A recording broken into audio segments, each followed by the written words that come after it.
திவ்ய பிரபந்த பகவத் கதாமிருதம். பகவானின் அவதார கதைகள். 4000 திவ்ய பிரபந்தங்களின் எடுத்தாளப்பட்ட பகவத் கதைகளின் விவரணம். ஸ்ரீ காஞ்சிபுரம் அன்னங்கராச்சாரியார் எழுதியது. ராமனுக்கு முடிசூட்ட முயற்சியும் கைகேயி வரம் வேண்டலும்.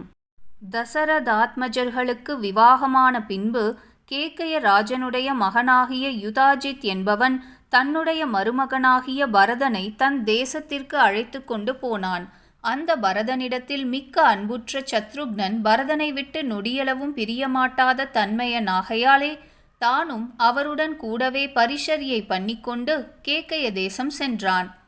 தசரத சக்கரவர்த்தி வயது முதிர்ந்தவனாகையால் ராஜ்ய பாரத்தை ஸ்ரீ ராமபிரானிடம் ஒப்புவித்து தான் சுகமாக காலக்ஷேபம் பண்ணிவர கருதி மந்திரிகளையும் புரோகிதர்களையும் பிரஜைகளையும் திரட்டி தன் மனக்கருத்தை வெளியிட்டான். அதை கேட்டு அனைவரும் அளவற்ற ஆனந்தமடைந்து, ஓ அரசரே, நீர் எங்களை இதுவரை வெகு ஒழுங்காகவே ஆண்டு வந்த போதிலும் எங்கள் மனம் உம்முடைய பிள்ளை பக்கலிலேயே ஊன்றி அழுந்தி கிடக்கிறது. அவருடைய குணங்கள் எண்ணிறந்தவை. எங்களுடைய பாக்கியத்தினால்தான் அவரை முடிசூட்ட உமக்கு கருத்து உண்டாயிற்று. ஆனந்தம் பரமானந்தம். விரைவில் தானே இக்கருத்தை நீர் நிறைவேற்ற வேண்டும் என்று தங்கள் ஆசையை அறிவித்தனர். அரசன் அதை கேட்டு கழித்து அடுத்த புஷ்ய நட்சத்திரத்தில் ராமபிரானுக்கு பட்டாபிஷேகம் செய்ய நிர்ணயித்தான். கோசல நாடு முழுதும் ஒரே ஆனந்தமயமாக கிடக்கிறது. விசித்திரமான நகராலங்காரங்கள் நடைபெறுகின்றன. பிறகு கைகேயின் மந்தரையின் கலகச் சொற்களை கேட்டு மனம் கலங்கி ராமனுடைய திருவபிஷேக மகோத்சவத்தை கலைத்துவிட கருதி, அரசனே, நீர் முன்பு ஒரு காலத்தில் சம்ராசுரனோடு போர் புரிய போனீர். அப்பொழுது உம்முடைய தேரை நடத்தவல்ல பாகனில்லாமையால் நான் இருந்து உமக்கு வெற்றியுண்டாகும்படி தேரை நடத்தினேன். அதனால் நீர் அந்த சம்ராசுரனை வென்று என் மீது மகிழ்ச்சியுற்று உனக்கு 2 வரம் தருகிறேன், உனக்கு இஷ்டமானதை வேண்டிக்கொள் என்று எனக்குச் சொன்னீர். அதற்கு நான் அவ்வரங்களை வேண்டும் பொழுது மற்றொரு சமயம் பெற்றுக்கொள்வதாக சொல்லியிருக்கிறேனன்றோ? 2 வரங்களையும் இப்பொழுது எனக்கு தர வேணும். ராமனுக்கு இவ்வபிஷேகத்தை தவிர்த்து தபஸ்வி வேஷத்துடன் அவனை காட்டுக்கு அனுப்ப வேணும் என்பது முதல் வரம். என் பிள்ளையாகிய பரதனுக்கு பட்டாபிஷேகம் செய்விக்க வேணும் என்பது 2வது வரம். சத்தியம் தவறாத நீர் இதை தவற ஒண்ணாது. தவறினால் நான் உயிரை விட்டு விடுகிறேன் என்றாள்.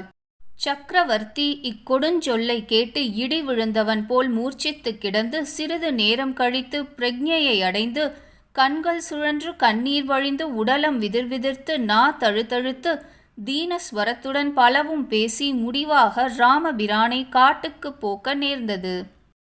வனவாச புறப்பாடும் குகனுக்கு அருள் செய்தலும்.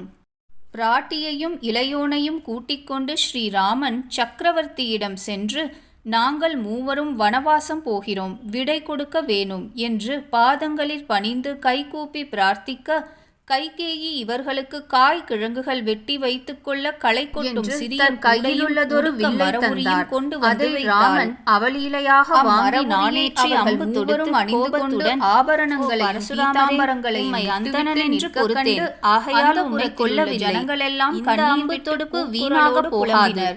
இவ்வம்பு கொண்டு சக்கரவர்த்தியினது கட்டளையின்படி சுமந்திரன் கொண்டு தபோபலத்தினால் சம்பாதித்திருக்கும் லோகங்களையாவது அழித்து விடுகிறேன், அல்லது உம்முடைய அந்தரிக்ஷத்தில் வாயுமேகமாய் போகிற வழியையாவது அழித்து விடுகிறேன்.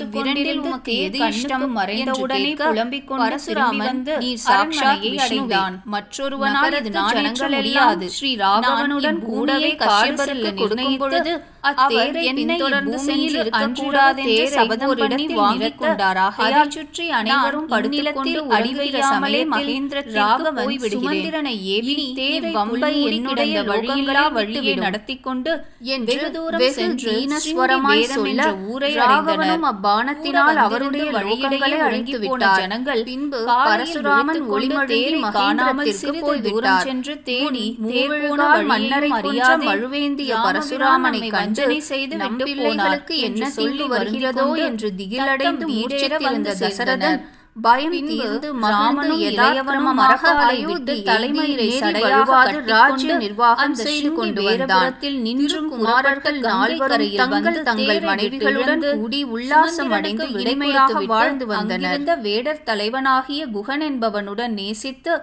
அவன் கட்டின தெப்பத்திலேறி கங்கா நதியை தாண்டி மறுநாள் பரத்வாஜ மகாமுனிவருடைய ஆசிரமத்துக்குச் சென்று அவரை பணிந்து அம்மகாமுனிவர் மிக ஆதரத்துடன் செய்த சத்காரங்களை ஏற்று அங்கு நின்றும் புறப்பட்டு அம்முனிவர் காட்டிக் கொடுத்த வழியே சென்று அதி விசித்திரமாய் அதி ரமணீயமாய் இருந்துள்ள சித்திரகூட்ட பர்வதத்தை அடைந்து அம்மலை சாரலில் மூவரும் இனிமையாக வசித்து கொண்டிருந்தனர்.